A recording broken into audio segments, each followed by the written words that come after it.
و این حدیث دلالت میکند که مردم در ایمان در یک رتبه نیست. محبت همه مسلمان ها به پیامبر صلی الله علیه و سلم در یک رتبه نیست. شخص پیامبر صلی الله علیه و سلم را بیشتر دوست می‌دارد، شخص زیادتر از این، شخص کمتر از این. به قدر محبت آنها ایمان آنها بلند و پست می شود.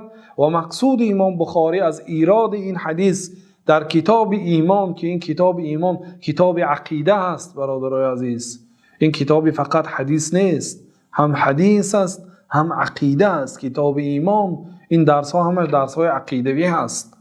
گفتن که تا محبت پیغمبر صلی الله علیه و سلم بالای تمام مال و ملک دنیای خویشاوندان بالا نباشد، ایمان شما کامل نمی شود. این دلالت میکند که کسی اگر همین درجه ایمان داشته باشه ایمانی او ناقص است، و این دلالت میکند که ایمان زیاد می شود و ایمان کم می شود. که عقیده اهل سنت و الجماعت این است که ایمان قول است و فعل است، یعنی قول است عمل است. فقط ایمان با زبان لا اله الا الله محمد رسول الله گفتنی زبانی نیست، بلکه با اعضاها هم این سخن را تصدیق کرد.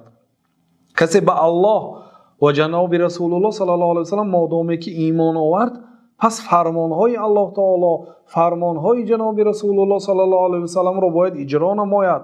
این است از ایمان. عمل از ایمان است و ایمان یزید و ینقص. عقیده اهل سنت و الجماعت این است که ایمان کم می شود و ایمان زیاد می شود. با عملهای صالح ایمان زیاد می شود و با عملهای گناه ایمان پست می شود.